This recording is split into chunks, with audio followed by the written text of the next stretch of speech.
श्री इमरान प्रतापगढ़ी जी। धन्यवाद सभापति महोदय। हम ही को कातिल कहेगी दुनिया, हमारा ही कत्लेआम होगा।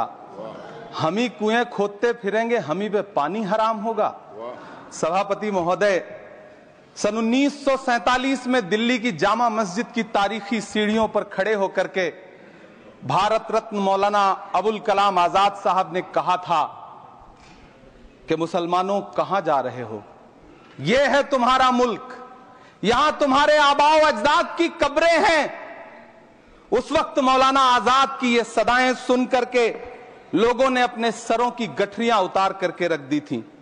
आज उसी दिल्ली में मौजूद देश की संसद में एक बिल आया है जो हमसे उसी जामा मस्जिद की सीढ़ियों के सबूत मांगेगा, जो उन्हीं सीढ़ियों के पास अपनी कब्र में सोए हुए मौलाना आजाद को फिर से कब्र से सदा देनी पड़ेगी कि ये जो कब्र है वो मेरी कब्र है, ये किसी सरकार की जागीर नहीं है। सभापति महोदय, मैं जहां खड़ा हूं इसी संसद भवन के सामने सड़क के उस पार अपनी कब्र में सोए हुए भारत के पूर्व राष्ट्रपति फखरुद्दीन अली अहमद की कब्र है। शायद अब उस कब्र से भी सदाएं आए कि ये कब्र मेरी कब्र है, ये सरकार की जागीर नहीं है।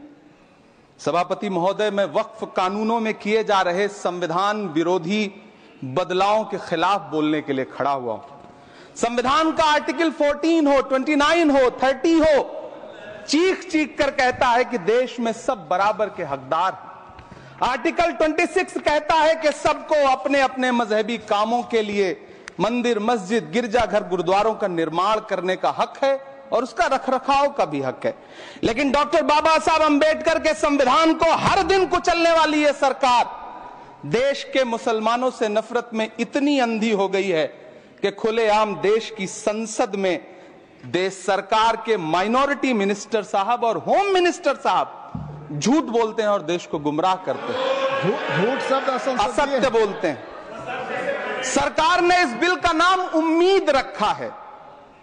मंत्री जी कल से इसे देश के मुसलमानों के लिए नई उम्मीद बता रहे हैं। नहीं मंत्री जी, न तो ये बिल मुसलमानों के लिए नई उम्मीद है और न ही उम्मीद की नई किरण। सभापति महोदय, भाजपा ने पूरे देश में वक्फ के नाम पर कई सारे झूठ फैलाए हैं। आइए आज उनकी सच्चाई पर बात करते हैं। वक्फ ट्रिब्यूनल को ऐसे बताया जाता है जैसे वक्फ ट्रिब्यूनल कोई मजहबी खाप पंचायत हो। सभापति महोदय, जबकि सच्चाई यह है कि वक्फ ट्रिब्यूनल भी तो सरकारी न्यायिक विभाग है जिसमें सरकार द्वारा नियुक्त जज होते हैं, जिसमें प्रशासनिक अधिकारी होते हैं, कहीं ऊपर से थोड़ी आ गए। सभापति महोदय, देश के गृह मंत्री जी ने इसी सदन में कहा कि वक्फ ट्रिब्यूनल के फैसले के खिलाफ कोई कोर्ट नहीं जा सकता, जबकि सच यह है कि वक्फ एक्ट 1995 की धारा 83(9) के तहत हाई कोर्ट वक्फ ट्रिब्यूनल के फैसले की न सिर्फ समीक्षा कर सकता है बल्कि उसे बदल भी सकता है। सच तो यह है कि वक्फ बोर्ड खुद अपनी जमीनों के लिए कई सारी कोर्ट में मुकदमे लड़ रहा है। सभापति महोदय, दिल्ली की जिन 123 संपत्तियों को लेकर कल माइनॉरिटी मिनिस्टर, होम मिनिस्टर साहब और अभी आदरणीय नेता सदन बात कर रहे थे, आइए उनकी सच्चाइयों पे भी बात करते हैं। 1911 में जब अंग्रेजी हुकूमत ने कोलकाता के बजाय दिल्ली को राजधानी बनाने का फैसला किया तो रायसीना हिल्स के चारों तरफ जो मुसलमानों की ढेर सारी जमीनें थी उनको एक्वायर किया गया और लुटियन को इसकी तामीर की जिम्मेदारी सौंपी गई। सेंट्रल विस्टा की तरह लुटियन जोन का मेगा प्लान तैयार हुआ, लेकिन उस वक्त के मुसलमानों ने उस वक्त की अंग्रेजी हुकूमत से अपनी इबादत गाहों को बचाने के लिए लड़ाई लड़ी। मामला ब्रिटिश गवर्नमेंट तक पहुंचा। तब यह तय हुआ कि वो जो धार्मिक स्थल हैं उन्हें जस का तस रहने दिया जाएगा। इंडिया गेट के बगल वाली मस्जिद हो, जाप्तागंज, सुनहरी बाग मस्जिद हो, पार्लियामेंट रोड वाली मस्जिद हो, ऐसी 123 संपत्तियों के मैनेजमेंट के लिए 1913 में मुसलमान वक्फ वैलिडेशन एक्ट बना और उसके बाद एक नया शहर बसाया गया जिसे लुटियंस जोन का नाम दिया गया। फिर 1943-45 के बीच एक और समझौता हुआ। आजादी से पहले उसके तहत काफी सारी वक्फ जायदादों को सुन्नी मजलिस औकाफ बनाकर उसके अंडर किया गया ताकि उसकी देखरेख की जा सके। गृह मंत्री जी 2 दिन से सदन में जो बात कह रहे हैं वो दरअसल 123 संपत्तियां उसी सुन्नी मजलिस औकाफ के तहत आती है। सभापति महोदय, आजाद भारत आजाद हुआ। आजादी के बाद भारत में 1954 में वक्फ एक्ट लागू हुआ, जिसकी धारा 9 के तहत 1964 में केंद्रीय वक्फ काउंसिल का गठन हुआ। दिल्ली की वही 123 प्रॉपर्टीज को 1970 में सर्वे गजट करके गजट नोटिफाई किया गया। इसके निपटारे के लिए पूर्व प्रधानमंत्री इंदिरा जी के द्वारा 1974 में एक बर्नी कमेटी बनाई गई। बर्नी कमेटी ने 1976 में इन 123 संपत्तियों को दिल्ली वक्फ बोर्ड की संपत्ति होने की रिपोर्ट सौंपी। उस रिपोर्ट के आधार पर 1984 में कांग्रेस सरकार ने उन 123 प्रॉपर्टीज को दिल्ली वक्फ बोर्ड को सौंपने का फैसला किया, जिसके खिलाफ विश्व हिंदू परिषद कोर्ट गई। मामला 2011 तक पेंडिंग रहा। फिर 2011 में कोर्ट ने सरकार को आदेशित किया कि इसका निपटारा करो। तब 2013 में तत्कालीन यूपीए सरकार ने दिल्ली की उन्हीं 123 जायदादों को बर्नी कमेटी की सिफारिशों के मुताबिक वक्फ बोर्ड के हवाले किया। यही वो प्रॉपर्टीज हैं जिनके नाम से गृहमंत्री जी कल से कांग्रेस को कोस रहे हैं। फिर आई 2014 में भाजपा की सरकार, जो तब से इन जमीनों को हड़पने की साजिश कर रही है। जिस बिल को मुसलमानों के हुकूक की हिफाजत करने वाला बिल बताया जा रहा है, उसी को पेश करने के लिए और उस पर बात करने के लिए लोकसभा में भाजपा सरकार के पास एक भी मुस्लिम सांसद नहीं है। जिस वक्त, मैं लोकसभा कह रहा हूं, सुना करिए, जिस वक्फ बिल को मुस्लिम महिलाओं को हक दिलाने वाला बताया जा रहा है, उसे संसद में पेश करने वाली पार्टी के पास न तो राज्यसभा में, न लोकसभा में, न देश की किसी विधानसभा में एक भी मुस्लिम महिला सदस्य नहीं। कल किरण रिजिजू जी कह रहे थे कि रेलवे की जमीनें देश की जमीनें हैं, डिफेंस की जमीनें देश की जमीनें हैं। हां मंत्री जी, हैं, बिल्कुल हैं। ये जो वक्फ की जमीनें हैं, ये हमारे पुरखों ने धार्मिक कामों के लिए डोनेट किया है। तो हम भी तो इसी देश के नागरिक हैं, हम भी तो इसी देश के बेटे हैं। तो वक्फ की जमीनें भी तो इसी देश की जमीनें हैं, उनको पराया क्यों बोलते हैं आप? सभापति महोदय, अशफाकुल्लाह खान जब फैजाबाद की जेल में फांसी के फंदे पर झूल रहे थे, तो इसी देश की जमीन के लिए झूल रहे थे ना। सभापति महोदय, अंडमान की जेल में काला पानी की सजा काटकर अपनी जान देने वाले मौलाना फजले हक खैराबादी हो या शेर खान अफरीदी हो, वो भी तो इसी जमीन के लिए अपनी जान दे रहे थे ना। सभापति महोदय, पाकिस्तान के खिलाफ लड़ते हुए अपनी जान देने वाले महावीर चक्र विजेता ब्रिगेडियर उस्मान हो या पाकिस्तान के पैटर्न टैंक उड़ाने वाला परमवीर चक्र विजेता वीर अब्दुल हमीद हो, वो भी तो इसी जमीन के लिए अपनी जान दे रहा था ना। और मंत्री जी, मैं इस सदन में अलल ऐलान ये कहता हूं कि जब भी इस देश की जमीन को लहू की जरूरत होगी, आपसे 2 कदम आगे इमरान खड़ा मिलेगा। ये मैं आपसे यकीन दिलाते हुए कह रहा हूं। सभापति महोदय, मैं सरकार से कहना चाहता हूं, हमसे हमारी इबादत गाहें तो मत छीनिए ना, हमारे घरों पे बुलडोजर तो मत चलाइए ना, हमारी कब्रों में तो हमें सुकून से सोने दीजिए ना।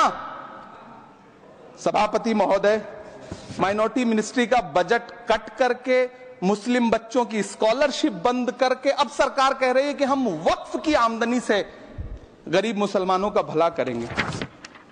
गुजरात की बेटी बिल्किस के बलात्कारियों की रिहाई के बाद उन्हें माला पहनाने वाली लोगों के नेता ये कह रहे हैं कि यह बिल मुस्लिम महिलाओं को उनका हक दिलाएगा।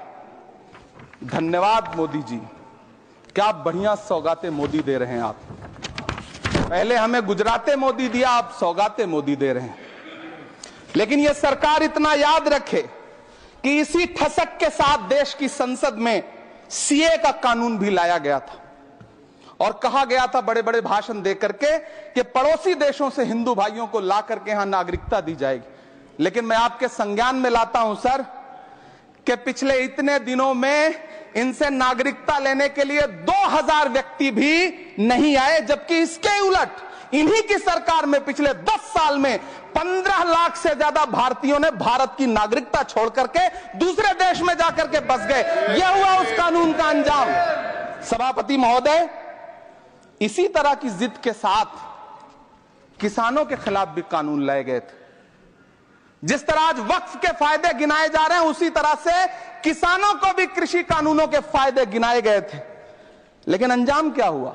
700 किसानों की शहादत लेने के बाद सरकार को अन्नदाता किसानों के सामने घुटने टेकने पड़े और कृषि कानून वापस लेने पड़े। जिल्ले इलाही, जमहूरियत जो है वो नफरत और ठसक से नहीं चलती है, अकड़ से नहीं चलती है। उसमें सबकी हिस्सेदारी जरूरी है। कल देश के माइनॉरिटी मिनिस्टर ने लोकसभा में खड़े होकर एक शेर सुनाया था कि मुझसे कोई बदगुमान न हो। तो मैं उन्हें एक शेर सुनाना चाहता हूं कि मैं आज जद पे हूं तो इतना खुशगुमान न हो, मैं आज जद पे हूं तो इतना खुशगुमान न हो, चराग सबके बुझेंगे हवा किसी की नहीं। नीतीश कुमार जी हो, चंद्रबाबू नायडू जी हो, चिराग पासवान जी हो, जयंत चौधरी जी हो, देवे गौड़ा जी हो, जीतन राम मांझी जी हो, सबको समझना पड़ेगा कि जब जंगल में आग लगती है तो न वो बरगद बचते हैं जो हवा को आंधी में तब्दील करते हैं, न वो बांस बचते हैं जो आपसी रगड़ से चिंगारी पैदा करते हैं। सभापति महोदय, जब देश को मनमोहन सिंह साहब जैसा काबिल प्रधानमंत्री मिलता है तो देश को आरटीआई जैसा एक्ट मिलता है, सेज जैसा एक्ट मिलता है, मनरेगा जैसा एक्ट मिलता है, लिबरलाइजेशन मिलता है, राइट टू एजुकेशन मिलता है, नेशनल फूड सिक्योरिटी एक्ट मिलता है। लेकिन जब देश को सौगातें मोदी मिलती है तो क्या मिलता है? सीए मिलता है, फॉर्म्स लॉ मिलता है, आर्टिकल 370 मिलता है, इलेक्टोरल बॉन्ड जैसा एक्ट मिलता है और वक्फ अमेंडमेंट एक्ट जैसे बिल देश को मिलते हैं।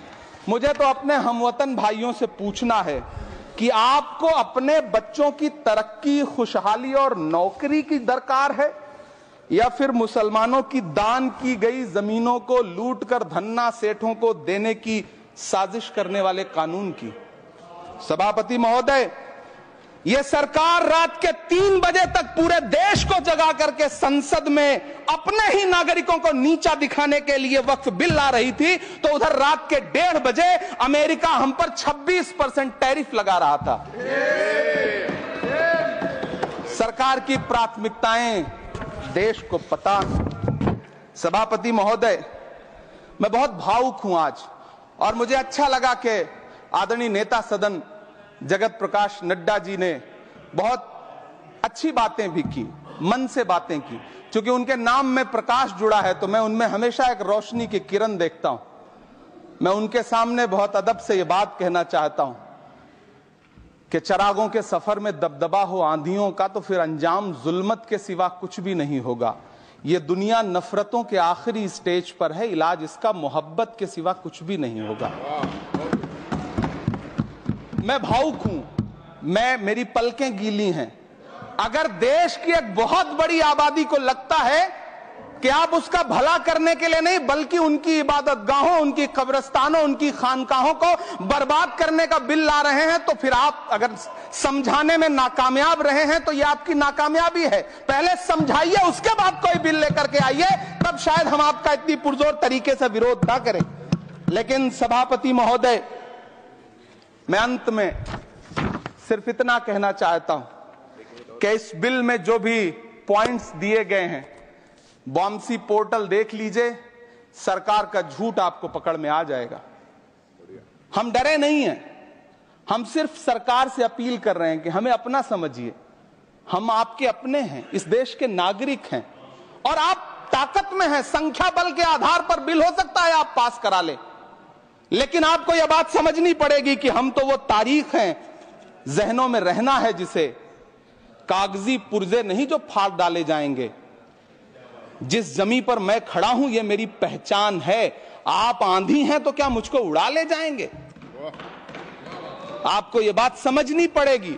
आपको अगर इतना विपक्ष की तरफ से पहले जेपीसी में इतने सारे पॉइंट्स आए और उसके बाद कल से लोकसभा में और राज्यसभा में सुझाव आप सुनने को तैयार नहीं है, लोगों की शंका को दूर करने के बारे में आप बिल्कुल सोच नहीं रहे, बस आप कह रहे हैं यह बिल उम्मीद की नई किरण है। नहीं साहब, इसे भले किरण जी लेके आए हैं, लेकिन ये उम्मीद की नहीं बल्कि नाउम्मीदी की किरण है। और इस देश की एक बहुत बड़ी आबादी इस बात से खदशे में है, शक में है कि आप सीधे उनकी जमीनों को लूट करके धन्ना सेठों को बेचना चाहते हैं। मेरी अब भी आपसे अपील है कि इस बिल को वापस लीजिए। यह बिल कहीं से आपके अपने नागरिकों के लिए अच्छा नहीं है। यह बिल सिर्फ इस देश के मुसलमानों को नीचा दिखाने का और अपने एक ऐसे मतदाता वर्ग को खुश करने का बिल है जिनको इस बिल के पास हो जाने से कुछ मिलेगा भी नहीं, लेकिन आप एक नैरेटिव देना चाहते हैं, एक मैसेज देना चाहते हैं। मेरी आपसे अपील है कि कृपया ये जो सबका साथ सबका विकास का नारा है, इस नारे को रत्ती भर तो चरित्रार्थ कर दीजिए। बहुत बहुत धन्यवाद।